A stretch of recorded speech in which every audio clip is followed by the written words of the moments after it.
ముగ్గురు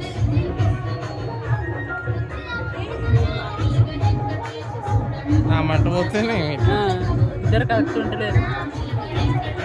ఆయన హ్యాండ్స్ లాగుతాయి కదా మళ్ళీ కరెక్ట్ ఉంటాయి కూడా.